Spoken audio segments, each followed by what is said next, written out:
Good afternoon, everybody. This is Fago Franklin III with New Stitch Media. Today, I am joined by Gabby Hurlbut. She is the digital video social associate assistant for ESPN. I know that was a long, lengthy sentence, but how you doing today? Hi, I'm good. How are you? This is awesome. I'm excited to be here. Oh, thank you for joining me. I'm pretty excited, to get into your story. But before we get into your story and your journey, could you give my viewers some words of encouragement for today? Yeah, so my words of encouragement today are definitely always to stay positive.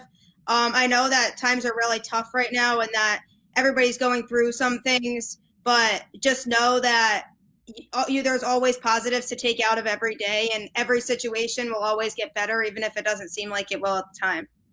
Amen. Thank you for those encouraging words. So, Gabby, tell me how you got into sports first and foremost. Okay, so I've always been a big sports fan. I actually grew up really close to the UConn campus. So I grew up sitting on my dad's lap watching UConn basketball and football games, and he'd take me to games all the time growing up. So my sports interest really started with really hardcore cheering for UConn with my dad and my grandfather. And my grandfather's had season tickets to UConn sports forever, or at least as long as I've been around. So that was the environment I grew up in. So that sparked my sports interest originally. And then I became a Boston fan through my cousins who are big Boston sports fans. And they were watching a Red Sox game one day at their house, and they told me I should like the Red Sox. I was pretty young. I was like 4 or 5. And I said, okay. So I started watching Red Sox games on my own. So I really developed an interest in baseball. And then I started watching other Boston teams on my own after that. So then that's when I really became a big sports fan. So my whole life, I've just had a big passion for sports. So then I knew when I was starting to look at colleges that I was interested in working in the sports field. So I started looking into schools that had good media related programs, because I was like, oh, it'd be cool to go into sports media. That'd be an interesting field. So I ended up at Ithaca College. Great program there. I was a television and radio major. I learned a lot there, and I was involved with the school's TV and radio stations doing sports related stuff for them. And I got a lot of exposure to different production types of roles and being on air and producing and directing and everything of that nature. So then I graduated from there, started looking for jobs in the sports field. And then about 2 months after I graduated from Ithaca, which was May 2018, so in July of that year, I found a job opening at ESPN. I was like, oh, okay, why not? Maybe I should just apply, see what happens. So I threw in an application, didn't really have a lot of expectations, because I was like, oh, it's really competitive. Like, we'll see if they get back to me or not. So then the day after I applied, I got a phone call saying, we'd like to schedule a phone interview with you. I said, okay, sure. So I did a phone interview with them, and then they invited me in for an in-person interview, which was a couple weeks after that. So it was a pretty intense interview. A few different people that I met with in the in-person interview. And then a couple weeks after that, I was offered the position at ESPN. So started there in August 2018, and I've been there ever since. And I definitely enjoy the experience, and it's definitely rewarding to be able to work in sports every day. What advice can you give people that are trying to actually enter into sports media? So the biggest piece of advice that I always like to give people is to make as many connections as you can along the way. Utilize LinkedIn a lot and try to gain as much experience as you can doing different things. So, for example, I did a lot of different internships when I was in college in different areas of media, so that my resume could be more well-rounded and I could show in interviews that I have different types of experience. So the more types of experiences you get to different areas that you might not be familiar with, because the media industry is so broad. So the more skills that you have that you can bring in to talk to an employer about, the more desirable you're going to look. So just take as many opportunities as you can to challenge yourself and learn new things, and also make as many connections as you can, because connections go a long way in the media industry. And it's one of the biggest reasons why people end up being so successful, and just stay in touch with those connections that you do make along the way. So, how have you adapted since the pandemic has started? Have you been tapping into your creative aspects of, building something new or branding something new? Yeah, sure. So the pandemic definitely raised challenges, at least from a work standpoint, just because in my position, we weren't used to working from home. My department wasn't used to working from home. It was a brand new thing that we had to learn to figure out. And so when we first started working from home back in March, there were definitely some technical challenges. But then once everything was able to be figured out with the technical challenges, we were able to, start expanding the types of work we did from home. And it definitely allowed for more creative pitching of long-term projects. And so working on long-term video projects for YouTube and other platforms have always been a part of my job. But for a while, when there weren't sports going on, we weren't as busy on a day-to-day basis. So it allowed for people to create more longer-term compilation videos, for example, putting together top 10 plays of the college football season, which was one of the videos that I did that was longer term, or doing certain video projects that feature certain players from different sports, or prepping videos for the NFL draft or NBA draft that we didn't know when they were even going to be at the time. So doing longer term things like that has definitely been a good experience, because it allows for me to be more creative and use my creative mindset to try to put together products that our viewers might be more interested in. So the pandemic definitely gave a lot more opportunity to do that when there was more downtime during the workday. What does a regular day look for you working at ESPN prior before COVID? So yeah, a typical day to day, it varied by day, but a lot of the primary focus was working with our studio shows, coming up with content for those, cutting video from those shows that resonate with fans. If there's certain topics that our on-air talent talk about that might be interesting to our audiences, or if there's a big topic of the day, then cutting videos from those that we can post to our social media and our online platforms. And also focusing on live games is a big part of the job too. So you get assigned a lot of different games per day, especially during the fall when it's really busy. On weekends, especially Saturdays and Sundays are really busy because of football season. And then when basketball starts, which is now the case because college basketball already started and we have the NBA coming up soon.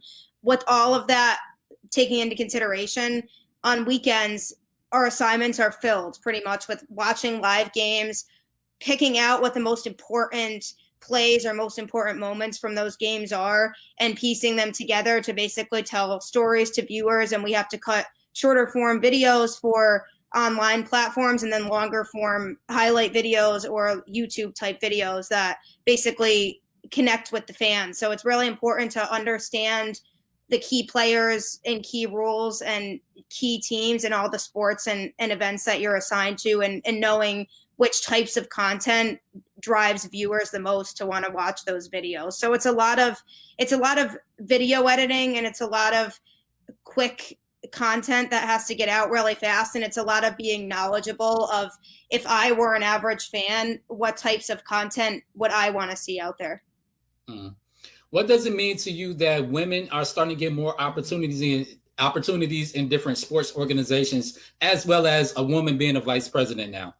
Yeah, I think it's awesome. I think that it definitely gives a lot of people hope, other females that hope to work in the sports industry. I think it gives us all hope that we can maybe pave our way in the same way that they did. And even Sarah Fuller, after she kicked in that Vanderbilt game, she even said in her post-game interview that she hopes to inspire other females that are passionate about sports, whether it's playing a sport or working in sports, to want to really go for their goals and not be afraid to do that. And I think that women, this now more than ever, is a really, really good time for women to be able to work their way into the sports field, because it's happening more and more now where women are getting really important roles in the sports industry. And I think that it gives hope for the amount of diversity and female opportunity in the field as a whole.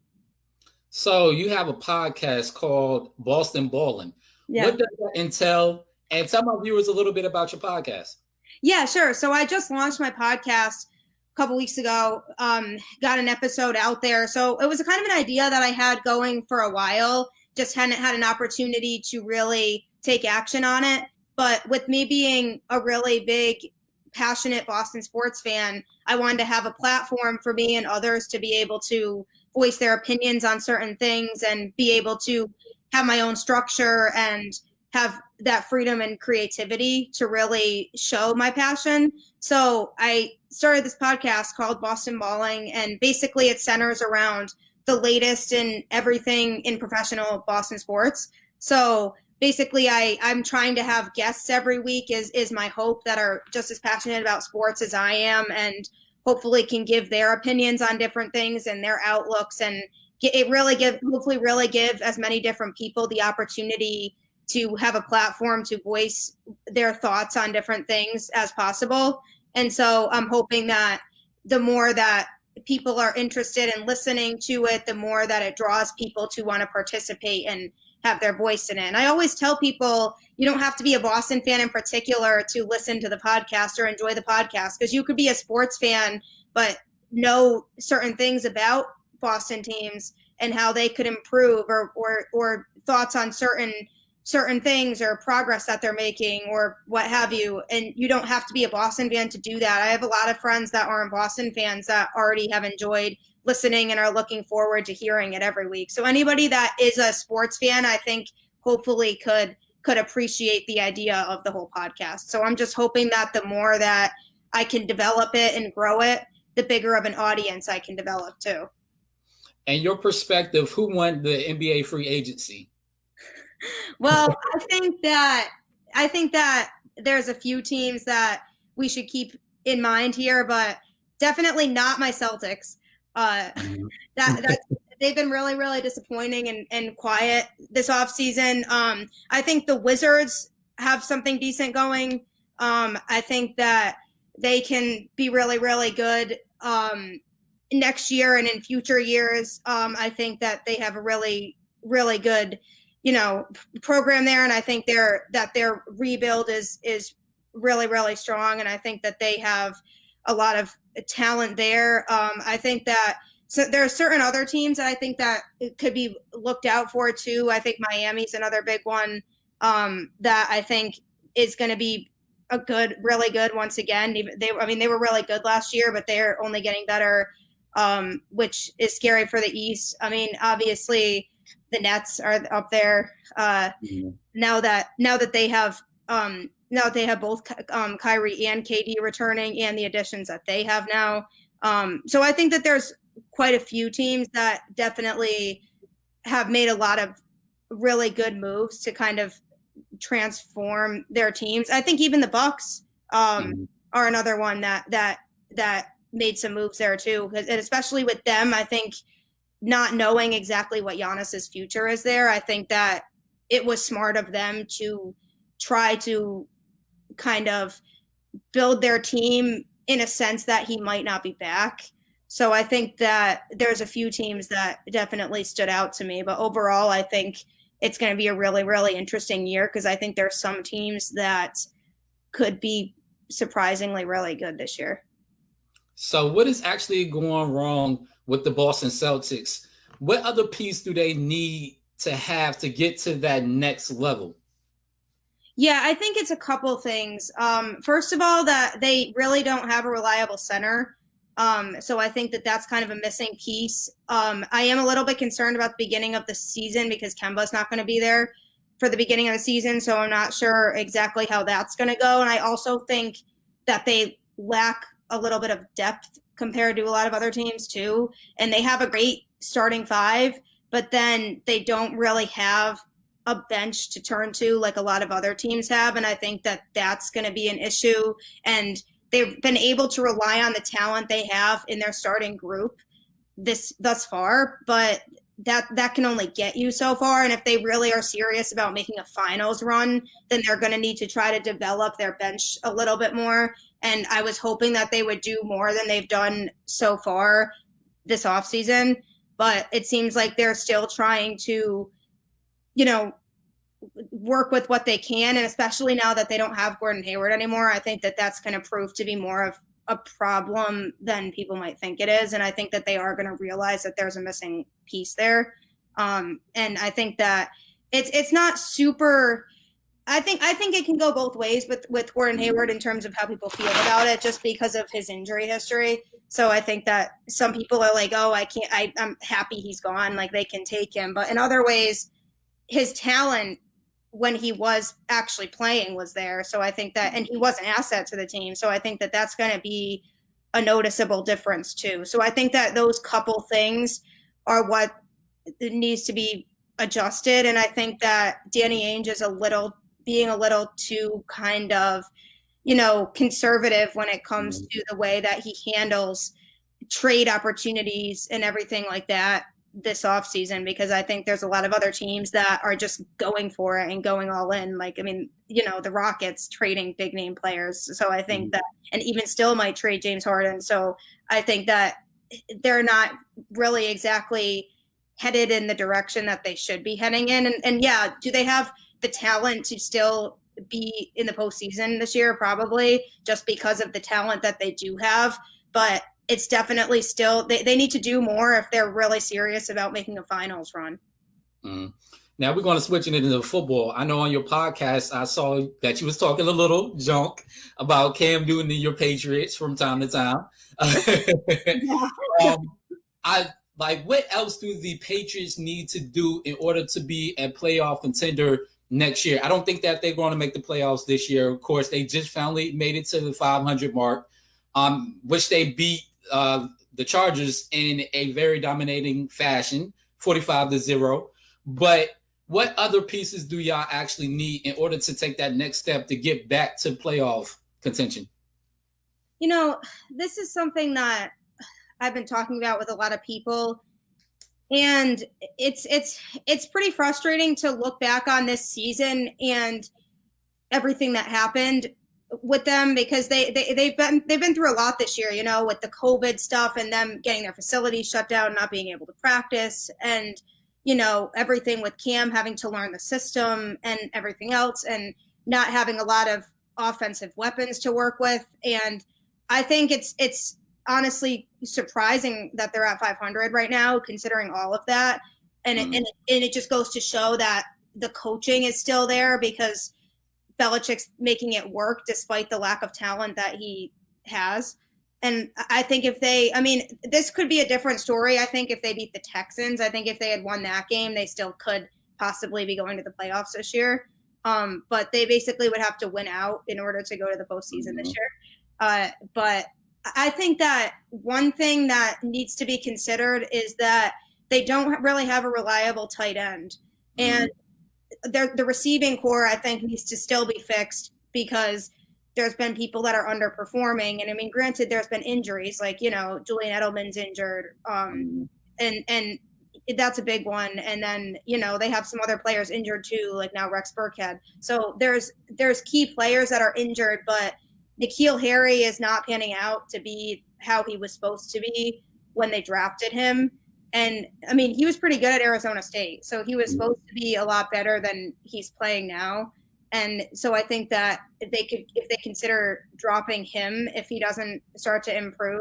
And he had one good game this year, but he hasn't really shown that he is a long-term reliable option either. So I think that they have a couple decisions they need to make, and I think it also wouldn't hurt for them to draft a quarterback either, because based on what they've seen from Stidham, it doesn't seem like he's a reliable long-term option either. And if they want to keep Cam and they want to center the team around Cam, then they need to build a team that caters to Cam's strengths, because Cam's strengths are not the same as Brady's strengths were, and he plays a different type of football than Brady played. So if they want to center their offense around Cam, then they need to do it that way. But if they draft another quarterback, then maybe they should consider finding a solid quarterback. And there will be decent quarterbacks, I think, later in the draft this year. I mean, hopefully.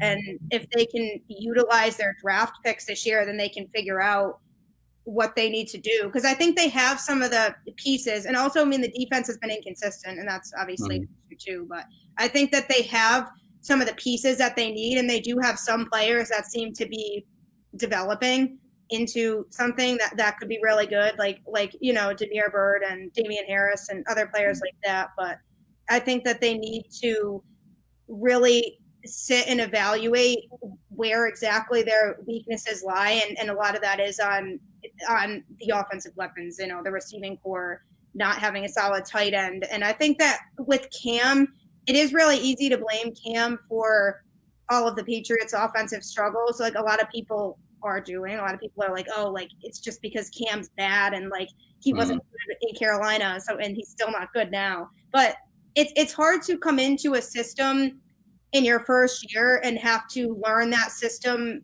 with a team that's had the same thing for 20 years, and then working with an offense that's so used to Brady's playing style and how in check, like Brady and Edelman were with each other. So it's hard to come into a system like that in your first year and have to learn the system and also not have a whole lot of offensive weapons to work with. And there are plenty of times where Cam will target people and they just can't hold on to the football. So that's it too, is like he has people are dropping passes. So I think that it's definitely a mix of both. I think that Cam definitely needs to play better, but I also think that it's going to be really, really important to see what Belichick does with his draft picks this year, because I think that this upcoming draft is going to be a huge one for them, because if he makes a couple right moves in this draft when it comes to kind of rebuilding his offense, and I think they could be in playoff contention next year, especially based on where they are this year. Like they've had some good wins this year, and they even they kept it close against the Chiefs, when Cam had COVID. So they have promise. It's not like they just have no hope, but there's a couple things that they need to do this offseason, and it's going to be really, really important to see how Belichick handles his draft picks, because he's never really been the best at drafting players. So I think now more than ever is when they need the GM side of him to really step up. So in your opinion, what was the biggest shocker? Was it the Giants beating the Seahawks, or either the football team beating the Steelers? I think so. This definitely, I think, could go both ways too. But I think that Washington beating the Steelers was a bigger upset because nobody really considered Washington when they looked at the Steelers' remaining schedule and thinking about if they could go 16-0. People saw that they have to play the Bills next week, and I think people were like, oh, if they lose a game, it could be to the Bills, but they kind of wrote off Washington a little bit. And Washington's offense is not good, and especially once Antonio Gibson went down yesterday, everybody, I think, thought the game was over at that point, because he pretty much drives their offense. And so I think once he went down, people thought that the game was pretty much over. But people also forget how good Washington's defense is, because of how bad their offense usually is. So people forget that they have a really really good defense. So that game, I think, was definitely a bigger upset to me. But the Giants, they've been playing really, really well the last few games. I mean, they're 5-2 in their last 7 games. That's pretty good. So it seems like, and they had a backup quarterback going into Seattle too. So that obviously was definitely a pretty major upset as well, because it's hard for anybody to go into Seattle and win. But also, especially if you have a backup quarterback playing, Seattle's defense isn't great. And so I think that that's something that could cause them some problems too. And I think that they might not be as good as their record reflects. I think that there's more issues there than it seems like. And I think at the beginning of the year, I would have said, yeah, like they definitely are playing like they could be a Super Bowl team, and Russell Wilson was having a great year, but they've digressed since then. So I think that anybody in the NFC right now that makes the playoffs could be Seattle.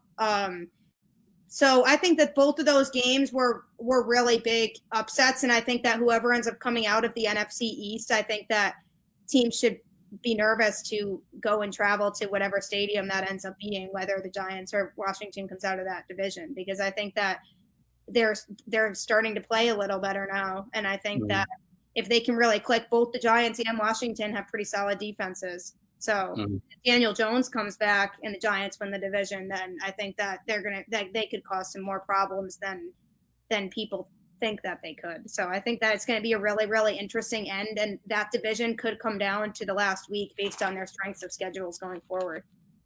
So who is your sleeper team that actually might do some damage in the AFC? Yeah, see, this one I've kind of pondered over myself. I said the Titans for a while at the beginning of the year, because nobody ever wants to think that they're gonna do much. But they were playing really, really well. But coming off of that tough loss against the Browns, they are starting to look more and more to me like they don't really have enough to go all the way. I think Cleveland is definitely a team that could do more damage than people want to even talk about, because I think nobody knows how to talk about the Browns right now, because I mean, they've lost 3 games. They're 9-3 and nobody's talking about it. So it's like they're one of those teams I think that could definitely make some noise in the playoffs. And I think that I mean, not that would surprise people if they do, but I think that they're one of those teams that everybody's writing off because people are so focused on the Steelers and the Chiefs and even the Bills. But the Bills are also going to be scary too. And even though the Chiefs look like the best team in the AFC right now, they're playing like the best team in the AFC. They're the most complete team in the AFC, in my opinion. But I think for them, I think the Browns could beat them, and I also think the Bills could beat them for sure. I think that the Bills are very, coordinated on both sides of the ball, and Josh Allen is having a pretty incredible year himself. So, and yeah, I mean, Mahomes is Mahomes. He's having an MVP caliber season, and he has a lot of weapons in his offense. But I think with how the Bills are looking and even Cleveland right now, I think those two teams would be teams that I'd say could go further than a lot of people are saying. And I'm also going to be interested in seeing how those wild card spots play out, just because, I mean, the Dolphins are looking really, really good with Tua right now too. So they're another one that could be up there also. And my last question, because we have to wrap this up, is what advice could you give people about going towards their dreams and making it happen despite any obstacles that they had to overcome? Yeah, that's a really good question. And I think there definitely were times where I've doubted myself and my own abilities. And the best thing that you can do is to be confident in yourself and your own abilities, and know that you can do it, and trust yourself and trust your skills and your experiences. And everybody is going to face obstacles, but you can't let the obstacles bring you down too much. You have to just use it as a learning experience and keep moving forward and just keep grinding every day. And a lot of times not being successful at something helps people to be motivated to keep pushing in the right direction. So just not letting the obstacles bring you down too much, and just not worrying too much about what others think about you, and trusting yourself and your own abilities and your own skills. That's what's going to get you far in life, because nobody else can tell you besides you how you can succeed. Like people can help you and give you advice, but at the end of the day, you have to believe in yourself. You can't, it's even if everybody in the world is saying you can be successful at a certain thing, it has to come from you and inside you to know that you can do it, even if some people don't think that you can. Amen. Thank you. Everybody, this is the wrap-up show. Gabby, where can we find you on social media? Yeah, sure. So I am on all forms of social media. On Facebook, I'm Gabby Elizabeth, but on Instagram, it's Gabby_Hurlbut 10. And on Twitter, I'm at Gabby Hurlbut 10. And then Boston Balling also has its own social media accounts too that are linked to my social media. So if people follow me, they can follow my podcast pages they can find them through my social media as well. Thank you for joining me. This is Fago Franklin III. Y'all can actually find me on Instagram, which is SuperJournalist87, Facebook, Fago Franklin III. Even if you want to actually view some of my articles or either the interviews that I do, Google Fago Franklin III. Thank you for joining me, Gabby, and it's been a pleasure. Thank you. Yeah, thank you so much for having me. I really enjoyed it. Amen. I will definitely talk to you soon, and we got to definitely get you on board after the season ends. Yes, definitely. Definitely reach out. Yes, ma'am. Definitely have a blessed one, and we'll talk soon. Yes, you too. Yes, ma'am. All right, now. Bye-bye.